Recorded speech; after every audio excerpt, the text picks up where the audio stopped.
lies far below the surface has long remained out of sight, and usually out of mind.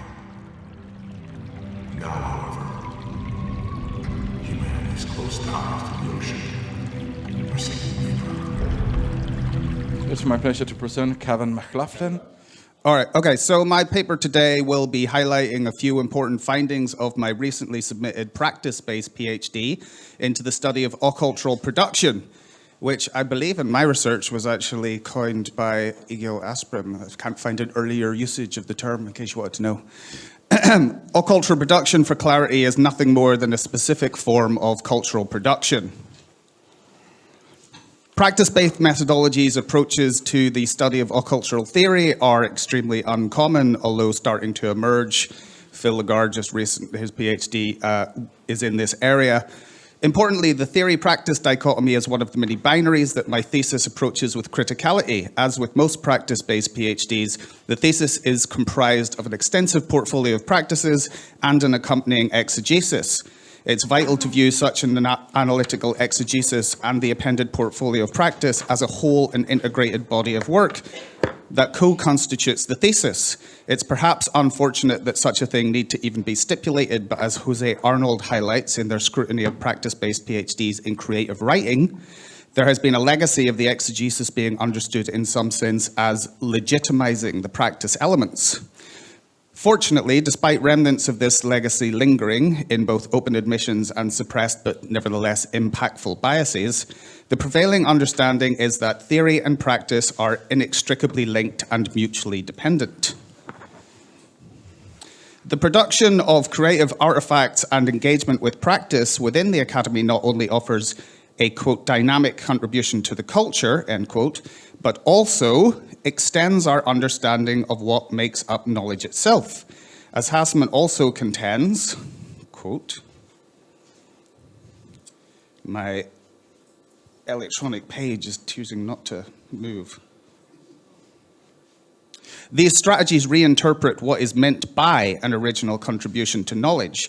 Such strategies then do not and will not supplant ethic analyses that examine, contextualize, and analyze the sociocultural implications of occulture or culture, respectively, as an act, retrospectively as an act of post-mortem. However, these valuable ethic analyses should be accompanied and complemented by those of practitioner scholars that push this examination into a more direct and intimate sphere, observing and analyzing themselves as they engage in the act of creation, rather than relying solely on dissection of the work after the fact.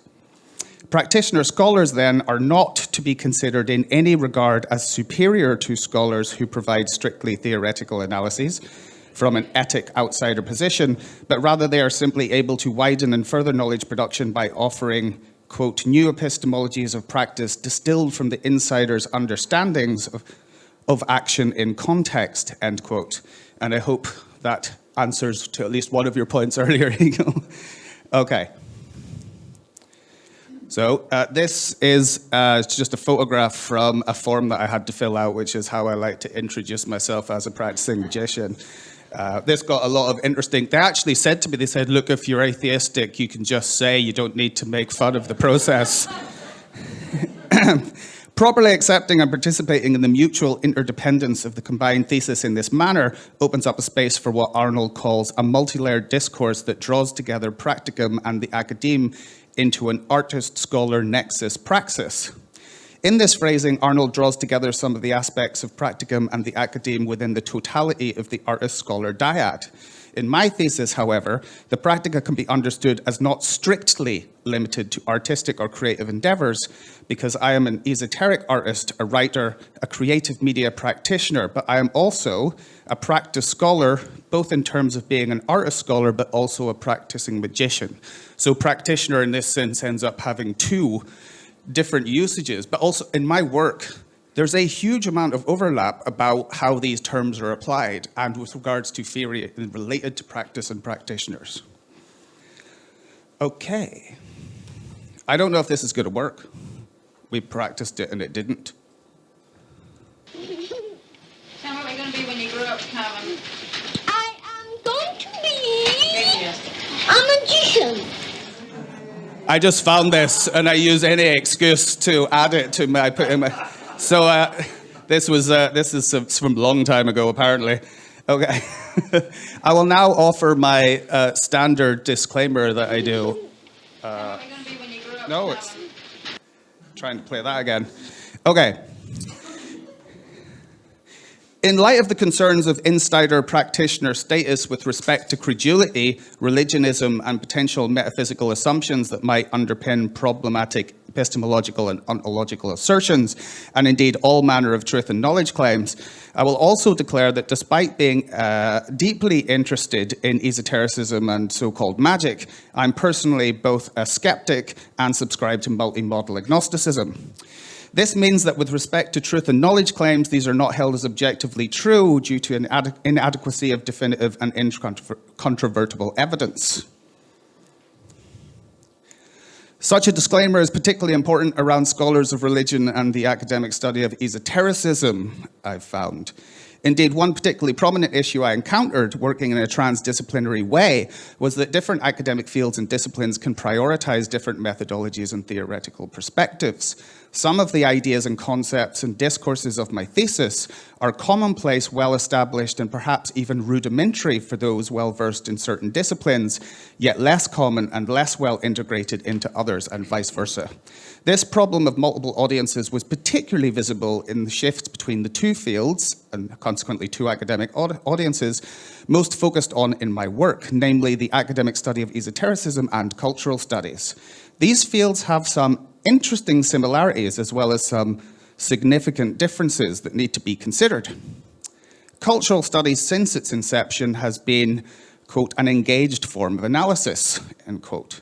Concerns about the dynamics of power and domination within systems and structures of sociocultural formation, change, and exchange are central. Moreover, there is an understanding that many of these dynamics at play remain unseen within the everyday lives of most people.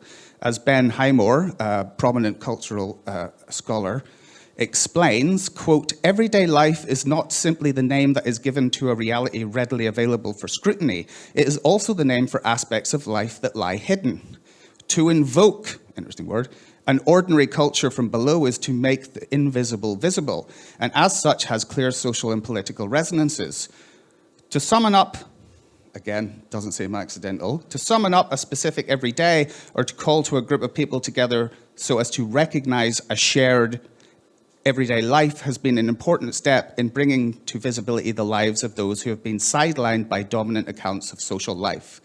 But this has never been a simple act of calling on an already understood daily culture. In many respects, it has,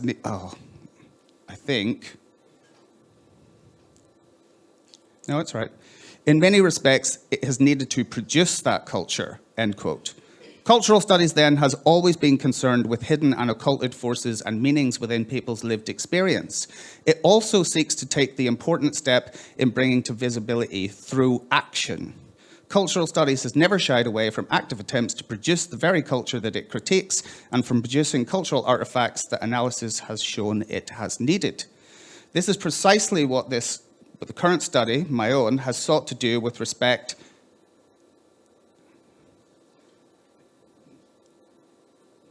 This really needs working on, doesn't it? With respect to occulture and occultural production.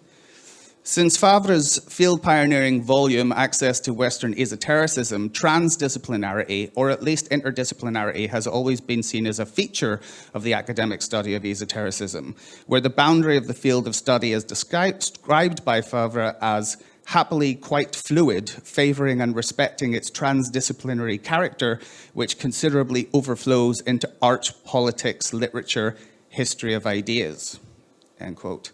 That said, unlike cultural studies, in practice, the academic study of esotericism has been less open to adopting and assimilating certain agendas, debates, methods, and forms of critique in the wider humanities, arts, and social sciences. As Asprin and Strube argue, quote, understanding itself as an open and interdisciplinary field, we hold that a majority of work done under the banner of Western esotericism displays a tendency towards internalism and isolation from bigger debates in the humanities at large, end quote.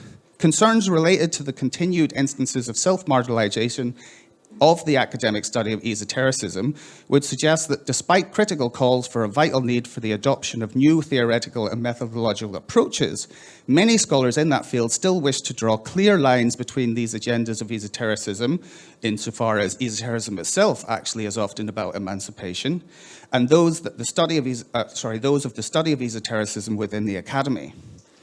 Most implicit and critical contrast arises from a different approach to methodology. Cultural studies is characteristically open to a wide range of both disciplinary perspectives and methodological approaches. The academic study of esotericism, on the other hand, has historically been much more methodologically conservative and slower to integrate particularly practice-based approaches and more radical methods of inquiry and knowledge production. This is due to a cultural difference between the two fields and particular historical context within the academic study of esotericism and how it established itself. We have observed cultural studies has always understood that it is necessarily enmeshed and entangled within the object of its study.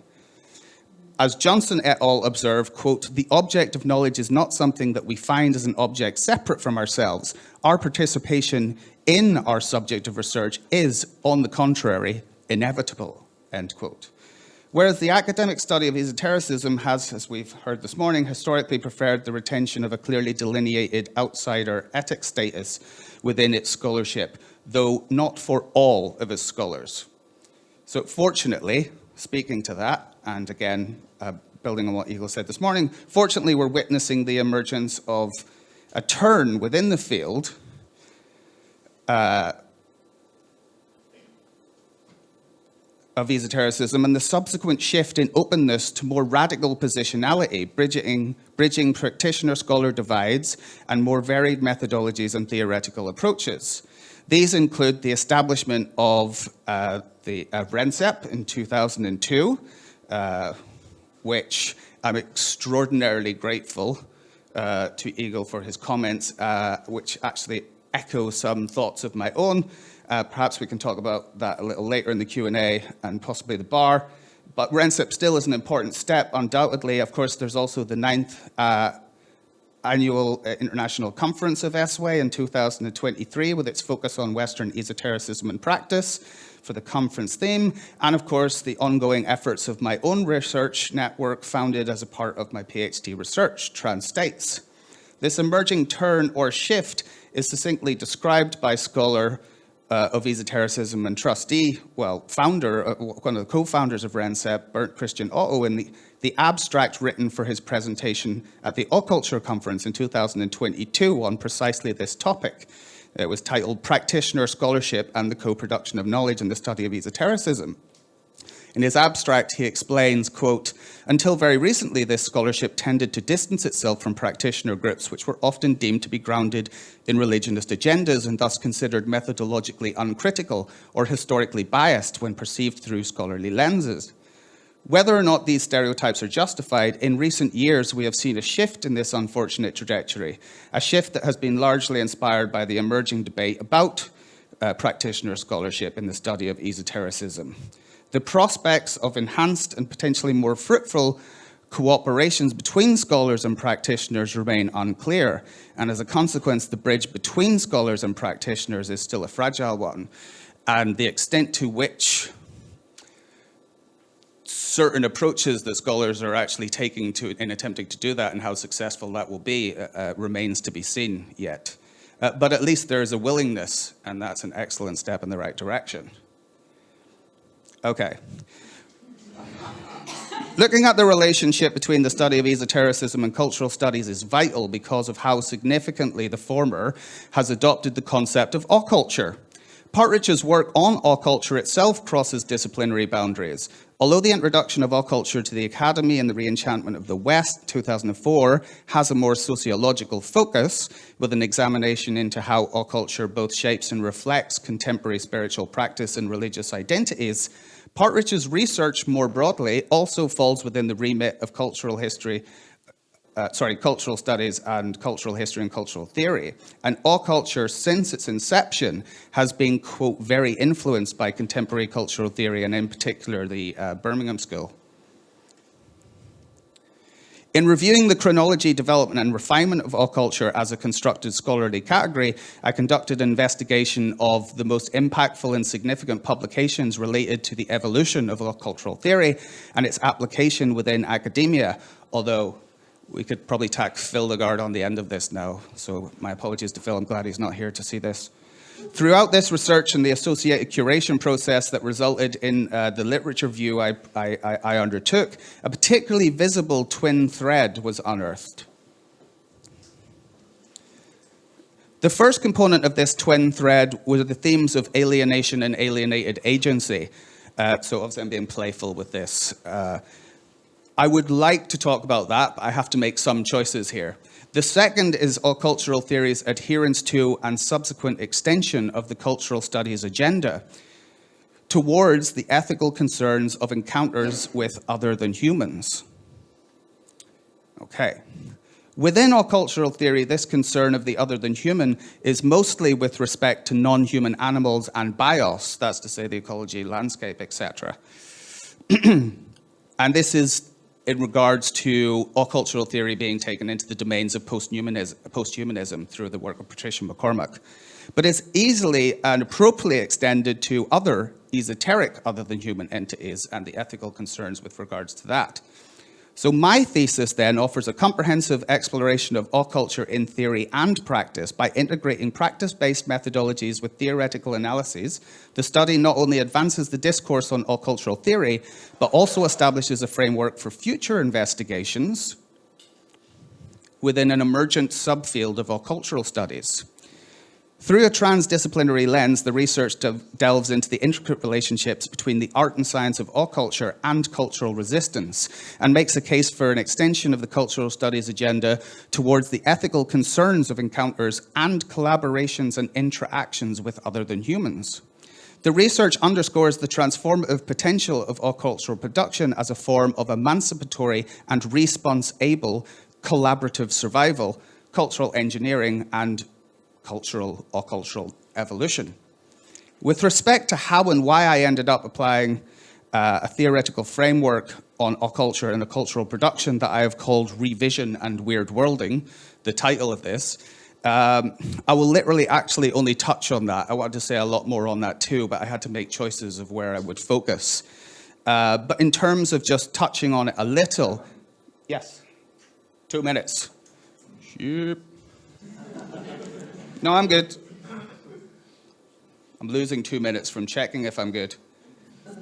Well, I won't talk about that at all to save time. Let's do that.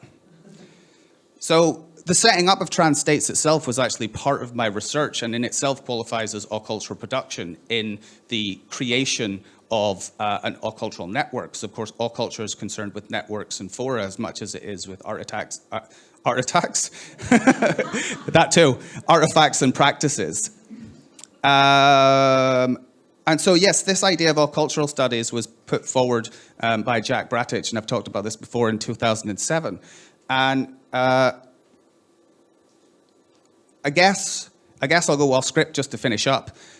Partly related to the problems that I was discussing between the different kind of approaches and positions within cultural studies and the esoteric study of, the academic study of esotericism. One of the major findings of my, or conclusions of my PhD is that what Jack Bratich put forward in 2007, and I've spoken to Jack, and he was actually very serious about the possibility of an actual field of occultural studies.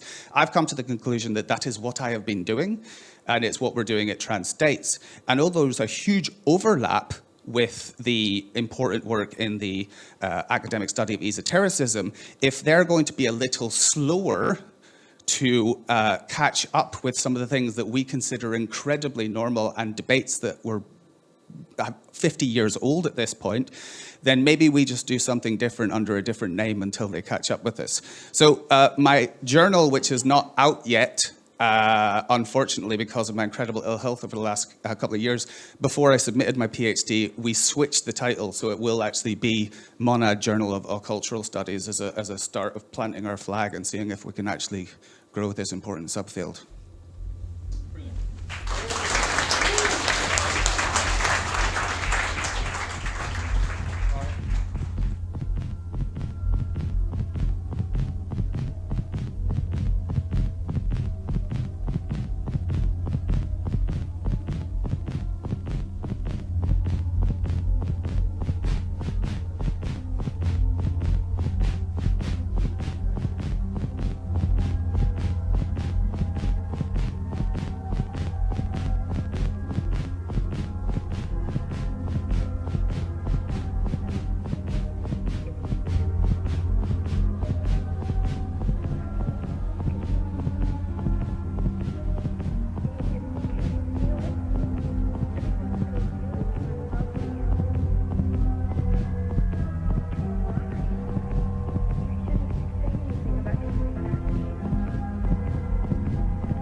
you see it? Did you say you can see it?